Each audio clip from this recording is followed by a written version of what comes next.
she'll just, she says, honey, you know, honey, I need you to do this. Whenever you get a chance, you don't have to do it right now, but in the next 5 minutes, you know, that type of thing. Can you go pick up those boxes downstairs and bring them up in the middle of the fourth quarter with, you know, the Falcons beating the Panthers by 2 points and they're on the 10-yard line. Because she doesn't care about the football game. But other than that, it's all good, man. Now here we are,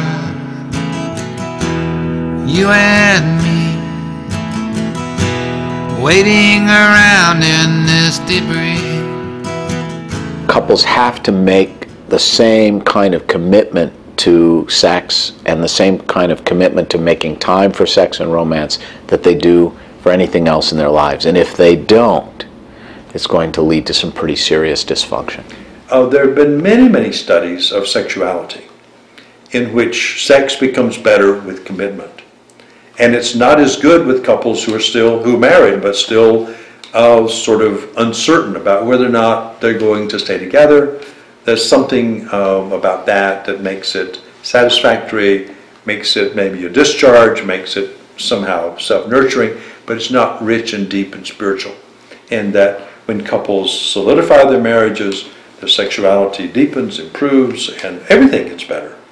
I think with the stability and safety comes a passion that you can't have until you have stability and safety. And there has to be some forthright conversation, which goes something like this: honey, we're going to have more sex than you would like and less than I would like, but we're gonna figure this out, and this is what it's going to take. This is what it's going to take to keep us together. This is what it's going to take to keep me from looking someplace else, and you've got to be willing to engage at that level, and to reinvent yourselves in that way. There's a song out. It used to be, I haven't heard it in years, but then we used to hear it. And kiss an angel good morning and love her like the devil when you get back home. Oh, I can take it, Mom. I know. I can dish it out, too. I know it. I know that. Give me a kiss and let's shut this up. I know that, too. That's a heck of a kiss.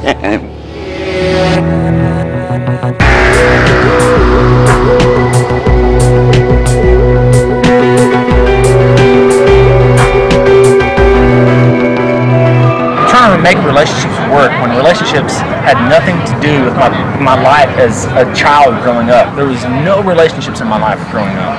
I wish I knew more people who were in happy, successful relationships so that I could have a model for what that looks like. I guess we have the opposite problem as most people.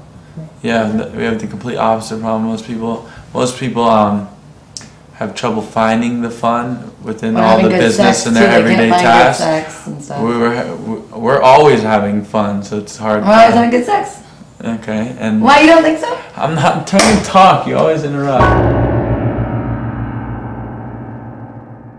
I'd like to be married for 5 days of the week and single for 2. Essentially, that's the way. That would be. I'm not just speaking for myself. I'm speaking probably for, you know, millions of individuals. You know, to not have to, you know, explain yourself, your actions, what you do. I mean, you do that, and then what do you do next? You wake up in the morning and you wish you didn't do it, right? I mean, that's not what I want. I mean, it's what I want now, but it's not what I want in the morning. It's not what I want for the long term, you know? I mean, you know, you start drinking and, you know, you get all hyped up, and it's fun to do it tonight. But for the long term, it's not fun. One person was pretty recent. I dated him for approximately 3 months, and about 5 or 6 weeks into the relationship, he relapsed into drugs, and I watched a beautiful grown man diminish, not just mentally and emotionally, but physically as well, and I saw him lose his job. It's one of the things I'm probably most proud of in my entire life besides my son, is the fact that I kicked the habit of cocaine. There can't be any relationship when you're on any kind of drug, because you're totally self-centered. You're about yourself. You're about Where's the next batch of drugs going to come from? To hell with everything else. If it were up to me, we'd be married. We really would be.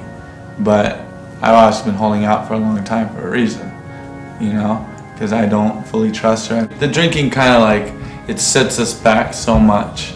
As soon as we start to progress in our lives, it's like one step forward. As soon as she does those nights of drinking and partying a few days in a row, then 2 steps backwards. I knew what I was getting myself into, and I don't know. But then if we do get married, it's got to stop. Many of the characteristics associated with drug addiction are also associated with romantic love. Does a person who drinks too much fall in love more or fall in love less? Does a person who takes cocaine fall in love more or fall in love less? We don't know the answer yet, but we certainly are fiddling. When you take drugs and drink, you are affecting the dopamine system in the brain, and the dopamine system is associated with romantic love. So there probably is some effect. And I'm not afraid to use that in a counseling experience. I'm not afraid to say to someone, look, you need help, and if you don't get it, you're going to suffer with a mediocre marriage or worse, or you're going to be divorced. But the power is one part of the partnership slowing down to become present for the experience of the other. Yeah, I think we've settled in on the word presence as the really dynamic concept. That presence in childhood of the caretaker with the child is what heals or keeps whole. I have to stop putting myself in the situations.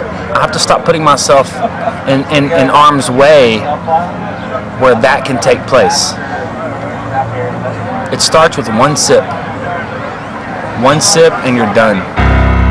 I can't take your medication.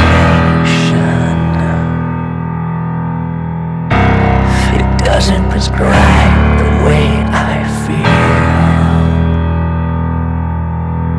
I think there are some drugs that we are taking today that are seriously jeopardizing our ability to fall in love and stay in love. And one of them are these, what they call SSRIs, Prozac, Paxil, the drugs that boost serotonin in the brain. And I'm not advocating not taking those drugs. If you're going to kill yourself or kill somebody else, these are probably good drugs to take. But more and more people around the world are taking them long term, for years, after the depression has worn off.